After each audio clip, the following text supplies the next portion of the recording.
Joining us now with a reaction is senior legal advisor to Trump 2020, Jenna Ellis, along with Arizona Congressman Andy Biggs and civil rights attorney Leo Terrell. Thank you all for joining us here this wonderful Friday night. I want to start with Leo. I want to start with you. Is there anything wrong with Donald Trump visiting one of the great monuments we have in this country in Mount Rushmore? Jason, I am embarrassed. I mean, to answer your question, absolutely not. To celebrate our independence, this is a great place for the president to celebrate our nation's birthday.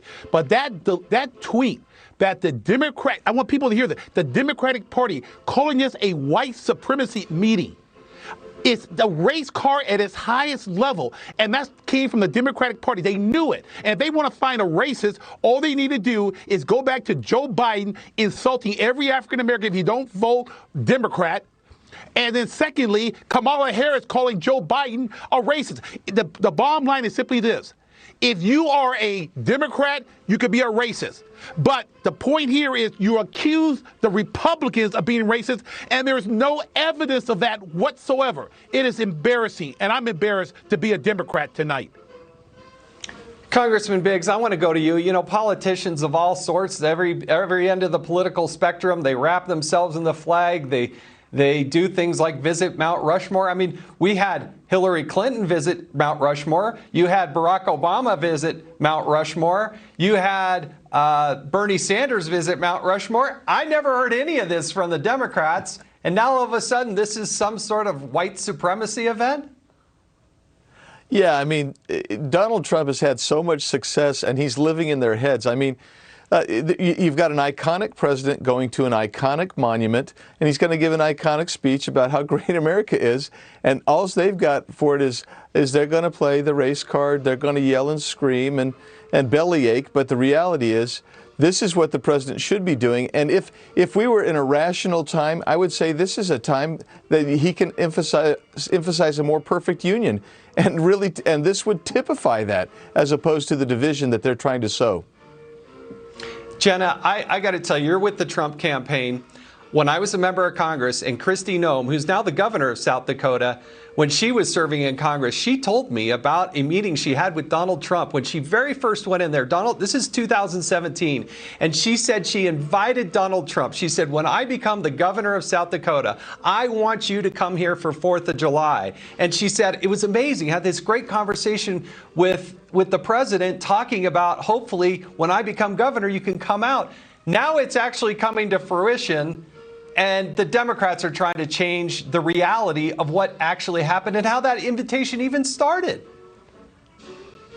Yeah, they are. And you know, Jason, it's such an amazing honor to be here with the president. And I think that we're going to hear from him a spirit of optimism and genuinely the American spirit, because, you know, truly the truth and the founding of our country is not built upon perfect men, but that they served a perfect God, and that our American optimism and the genuine opportunity that we have for providence, for liberty, and truly prosperity is because of our founding principles and values. President Trump is such a citizen president because he understands that. He's bringing that spirit of optimism and opportunity back to Americans. I'm surrounded by thousands of people here who are so excited to be Trump supporters.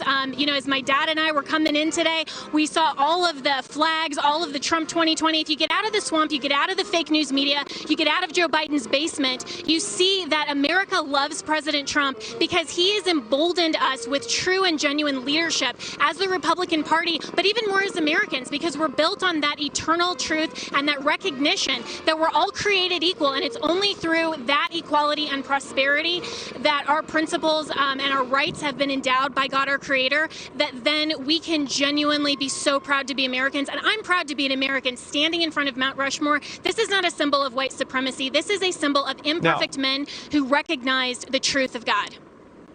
Now, Jenna is there on the ground there in South Dakota. But Leo, this is just what seems like a daily string of the Democrats telling good old-fashioned Americans that what they do, what they believe in their country and patriotism is wrong. At what point do the Democrats overstep their bounds? I think Americans are tired of being told that you can't love America, and if you do, that there's something wrong with you. I think you're absolutely right. I think you're going to see a shift in the polls because this Democratic rhetoric does not sell to the general public. What's wrong with loving God and country and putting America first? Jason, I'm going to tell you the truth, and I'm just going to be very honest. The Democrats do not want the president to succeed. They will do everything in their power to defeat this president, not because he's not accomplishing things. They are just power hungry, and they are just using race, the most vile thing you can do, race every day to portray Trump as a racist. Donald Trump is not a racist, Democrats. He is not. You are. You need to stop playing the race card and give the American voters some policies and stop the race card. It's ridiculous. Now, Congressman, I guess part of what bothers me and bothers a lot of Americans is the hypocrisy because, like I said, when Clinton and Obama and Bernie Sanders, they all went and visited Mount Rushmore and nobody said a peep. Nobody ever even thought that this was part of being racist by going to Mount Rushmore, for goodness sake. No, and Jason, that's the biggest problem I've seen. The biggest exposure of the Democrats is that problem of hypocrisy that they have. I mean, you've got everything from this allegation. So yeah, it's okay for Democrats to come, but a Republican can't come. And you start laying that down on a whole series of violations of what I would call moral code of the United States in our country. It's okay for the Democrats to violate that moral code, but they're going to attack the president and the Republicans every way they can. And quite frankly, I think Leo's right here. What happens is they don't have any kind of policy initiatives to make this country a more perfect union. So what they're going to do is they're going to castigate everybody else and attack those who love this country, who believe that we were founded on greatness, and that's where they're going to be. And that's the hypocrisy, is how they live and choose to campaign and do everything that they condemn. If you want to know what they're doing, look what the Democrats are condemning us for. That's what they're doing. That's the hypocrisy. That's the evidence of the hypocrisy. Now, Jenna, one of the things the president mentioned before he got on Air Force One this morning was the incredible jobs numbers that have come out in this economy. Good news for the economy, but some of these other networks, they didn't even cover this. They didn't even mention it. They wanted to just play on this idea that this was some sort of white supremacy event by going to Mount Rushmore. You know, and Jason, that's where it's so ridiculous that the left will shape the narrative any way that they can to be anti-Trump. They don't want this economy to rebound. They don't want President Trump to succeed. But we need to keep telling the truth. And the truth is that this president has built the greatest economy and the lowest unemployment. And that's been for minorities. That's been for all Americans. And he's built it once. He's going to rebuild it again. And, you know, we're pushing through a very difficult time in American history. That's why he is a wartime president.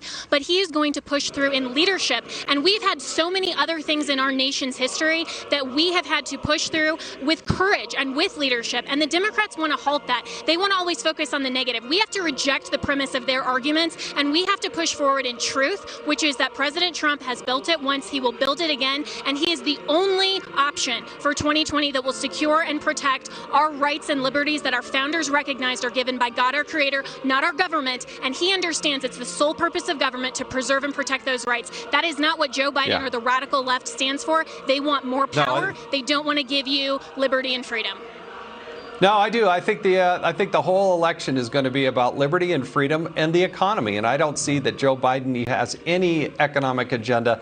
And if he does, he's hiding it awfully well there in his basement in Delaware. Jenna Ellis, Leo Terrell, and Congressman Biggs, thank you so much for joining us.